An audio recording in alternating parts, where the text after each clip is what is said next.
Good morning, class. Today's topic is Wheatstone bridge. It is a device that used to find the resistance in a conductor. 1842 में scientist Wheatstone ने theory दी थी जिसे हमने Wheatstone bridge के नाम से जाना, ठीक, जिसमें हम किरचॉफ्स लॉ के फॉर्मूलेस की हेल्प से हम इसमें अननोन रेजिस्टेंस को फाइंड आउट करते हैं। Wheatstone bridge definition is it is an instrument designed to measure unknown resistance in electrical circuits. It calculates the unknown resistances by balancing the two legs of the bridge circuit, where one leg contains both known resistors and other leg contains variable resistors. This is the circuit diagram of a Wheatstone bridge, in which A, B, C, D are four corners, in which P, Q, R, S are the unknown resistances. In AB branch, there is a I1 current, and BC branch there is a I3, and DCD I4, and AD I2 current, and E is the battery. Then now discuss about the principle of Wheatstone bridge. Wheatstone bridge principle works on the null deflection.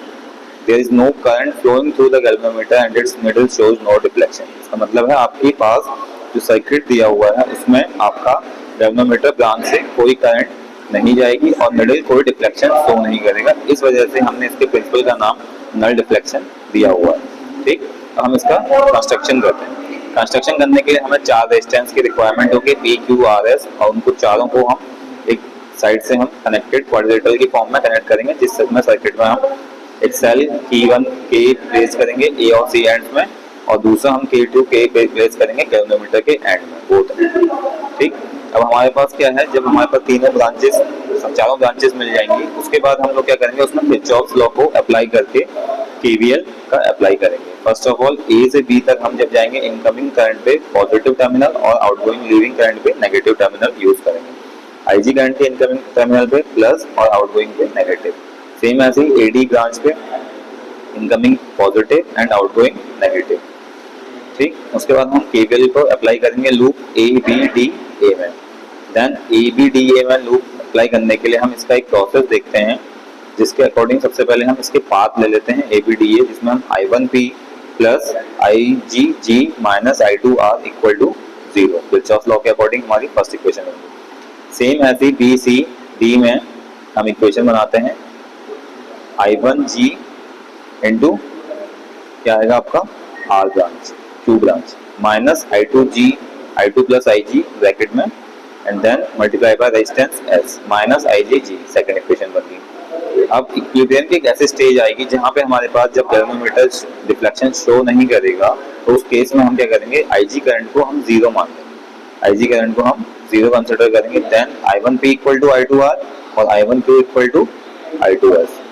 फिर equation 3 और equation 4 हमें मिल जाएगी, जिसके बाद 3 divided by हम 4 करेंगे तो I1 से I1 कट जाएगा, PQ और R बाई S आ जाएगा। ये हमारी बैलेंस बेस की कंडीशन होगी, जिसके अकॉर्डिंग हम क्या करेंगे, एक अननोन रेजिस्टेंस को फाइंड कर देंगे। P and Q resistance of the ratio arm, S is the known resistance of the standard arm, और R जो होगी हमारी अननोन रेजिस्टेंस नहीं होगी, तो R equal to PS upon Q। अब एडवांटेजेस है हमारे पास व्हीटस्टोन ब्रिज की, कई सारे एडवांटेजेस हैं। With the help of Wheatstone bridge we can build a meter bridge. हम एक ऐसी अननोन रेजिस्टेंस को फाइंड करने के लिए मीटर ब्रिज को डिजाइन कर सकते हैं व्हीटस्टोन ब्रिज की हेल्प से। Biggest advantage Wheatstone is to accurately measure the electric resistance instead of using costly instrument। अब अगर हमारे पास costly instrument नहीं अवेलेबल है, तो हम इस Wheatstone ब्रिज की हेल्प से उसका इलेक्ट्रिक सर्किट के अंदर इलेक्ट्रिक रेजिस्टेंस को मेजर कर सकते हैं।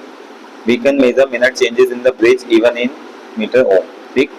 It is very easy to find out the known resistance as the rest of the 3 are easily known। अगर 3 आपके known है तो हम easily unknown resistance को find कर सकते हैं। Strain and pressure using a Wheatstone bridge, हम इसमें स्ट्रेन और प्रेशर को भी व्हीटस्टोन ब्रिज की हेल्प से मेजर करते हैं। डिसएडवांटेजेस क्या है, result of Wheatstone bridge can be easily affected by temperature and EMF of cell. ये टेंपरेचर से और सेल के ईएमएफ से इजीली अफेक्ट कर जाता है। व्हीटस्टोन ब्रिज में also get affected by the galvanometer is not in the good quality. अगर आपका गैल्वेनोमीटर अच्छी क्वालिटी का नहीं है तो भी ये अफेक्ट करेगा, क्योंकि उसमें एरर्स आ जाएंगे।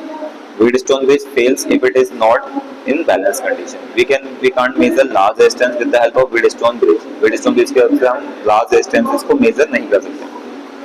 The cost of maintaining Wheatstone bridge is very high। ठीक, इसको maintain करने के लिए इसकी cost बड़ी high आती है। उसके बाद applications है हमारे पास। It can measure resistance very precisely। Meter bridge is one of the application of Wheatstone bridge which can measure known resistance with the help of everyday materials and a thermometer. Some modification के साथ Wheatstone bridge में हम क्या कर सकते हैं, quantities like capacitance, inductance और impedance को भी मेजर कर सकते हैं। Using bridge operational amplifiers we can measure a variety of physical parameters such as temperature, strain etcetera. Wheatstone bridge की लिमिटेशंस है, it is not for ideal for a very low resistance measurement as the resistance of a contact and leads to also some amount of resistance which can introduce significant amount of errors, ठीक, for small measurement of a small resistance. Thank you and have a nice day.